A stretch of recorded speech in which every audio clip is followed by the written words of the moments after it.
एक छोटे से गांव में एक गरीब किसान रहता था। नाम था रामू। वह मेहनती तो बहुत था, लेकिन किस्मत हमेशा उसका साथ नहीं देती थी।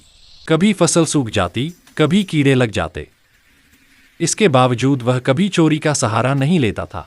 एक दिन गांव के जमींदार ने घोषणा की, जिस व्यक्ति को मेरे खेत में छिपा हुआ सोने का सिक्कों से भरा घड़ा मिल जाएगा, वह उसे अपना कह सकता है। यह सुनकर गांव के कई लोग लालच में आ गए। सबने जमीन खोदनी शुरू की, लेकिन किसी को कुछ नहीं मिला। अगले दिन रामू भी अपने बैल के साथ जमींदार के खेत की जुताई करने गया। जब वह हल चला रहा था, तभी हल की नोक किसी कठोर चीज से टकराई।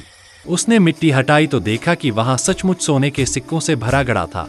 रामू कुछ देर सोच में पड़ा, लेकिन उसके दिल ने कहा, यह जमीन जमींदार की है, इसलिए जो कुछ इसमें मिला है वह भी उसी का हक है। रामू ने बिना देर किए घड़ा उठाया और जमींदार के घर पहुंचा। बोला, मालिक, यह आपके खेत से मिला है, इसलिए यह आपका हक है। जमींदार यह सुनकर हैरान रह गया। उसने कहा, रामू, मैंने तो यह पुरस्कार इसलिए रखा था कि लोग मेहनत करें, लेकिन तुम्हारी ईमानदारी ने मुझे सिखाया है कि सच्चाई सबसे बड़ी दौलत है। रामू ने भगवान का धन्यवाद किया और घड़ा लेकर घर लौटा। उसने उस धन का उपयोग गांव के गरीबों की मदद में किया और गांव का हर व्यक्ति उसका सम्मान करने लगा।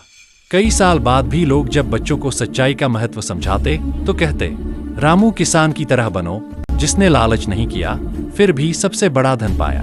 शिक्षा, ईमानदारी भले ही कठिन लगती हो, पर अंत में वही सबसे बड़ी जीत दिलाती है।